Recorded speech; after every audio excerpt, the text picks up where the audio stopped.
Hi everyone, it's Jennifer. You know, I recently took a trip to my hometown of Pittsburgh, Pennsylvania. Let me share a few things about that trip. See if you can catch any grammar mistakes. When I arrive in Pittsburgh, I always look forward to drive over bridges.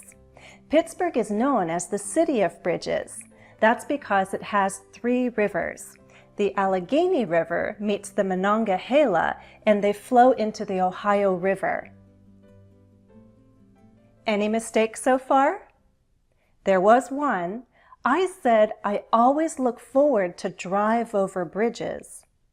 I should have said I always look forward to driving over bridges. Look forward to is a phrasal verb. To is one of the particles. Look forward to takes an object. A transitive phrasal verb isn't followed by an infinitive. We can use a noun or a gerund as the object. I look forward to the bridges. I look forward to seeing all the bridges. I look forward to driving over the bridges. Here are 2 other transitive phrasal verbs that end with the particle to.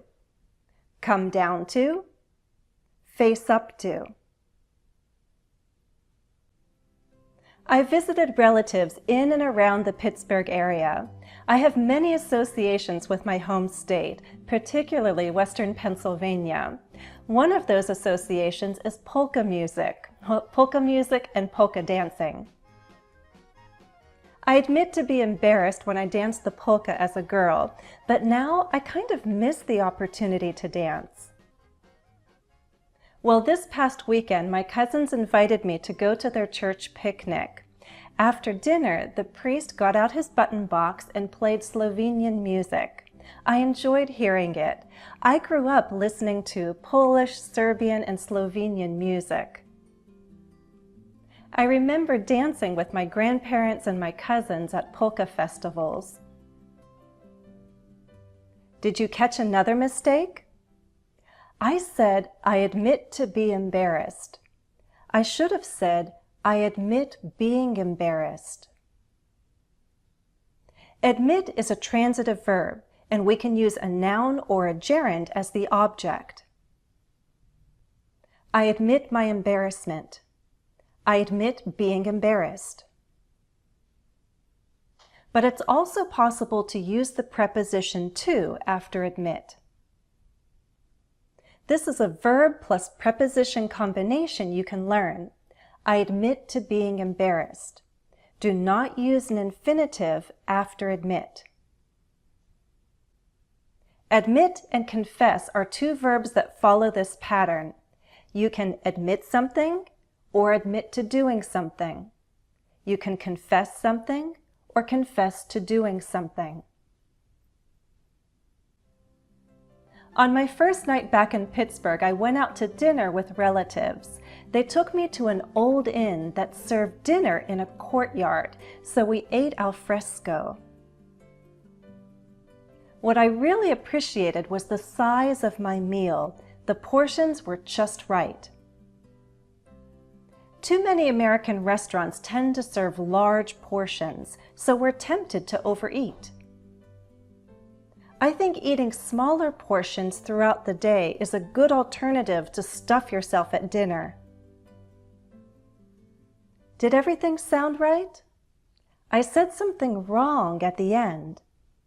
I said eating smaller portions throughout the day is a good alternative to stuff yourself at dinner. I should have said an alternative to stuffing yourself at dinner. Noun plus preposition is another pattern that can combine with gerunds. You'll see this pattern with these nouns: alternative, reaction, commitment.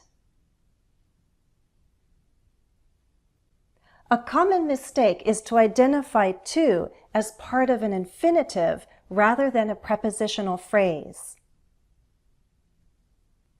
To as a preposition or a particle in a phrasal verb must be followed by a noun or something that behaves like a noun. Gerunds behave like nouns.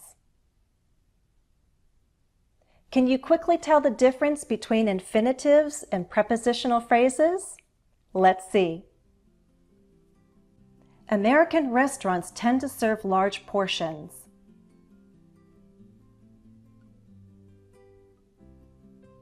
We're tempted to overeat.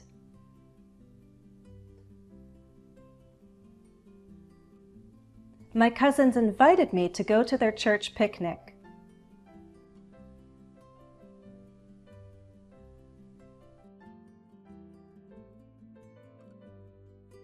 I was eager to see my cousins.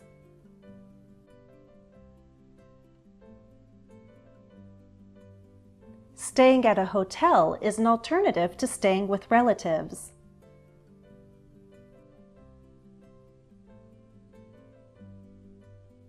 I always look forward to going back to Pennsylvania.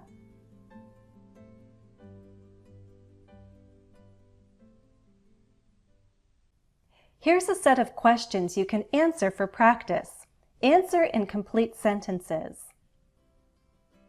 Would you object to a child calling older relatives by their first names with no titles?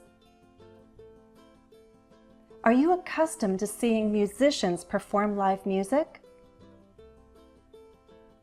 Do you think a positive hotel experience comes down to receiving good customer service?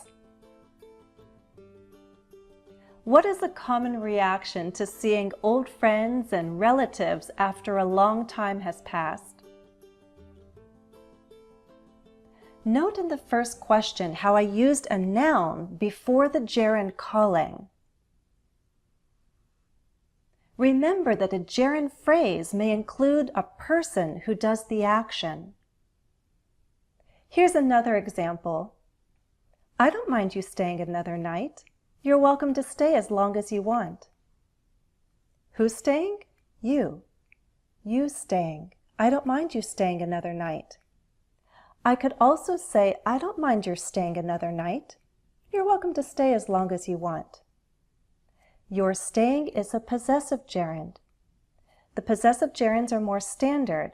Use possessive gerunds in more formal contexts, but you'll hear the possessive gerund used in all situations. It's probably more conversational to say, I don't mind you staying here another night, using an object pronoun rather than a possessive adjective. Well, that's all for now. If you found this lesson useful, please remember to like this video. As always, thanks for watching and happy studies. Become a member of my learning community. Click the Join button to become a member of my YouTube channel, English with Jennifer. You'll get a special badge, bonus posts, on-screen credit, and a monthly live stream. Note that YouTube channel memberships are not available in every country at this time. Join me on my YouTube community tab for helpful posts each week. If you haven't already, please subscribe to my channel. That way you'll get notification of every new video I upload to YouTube.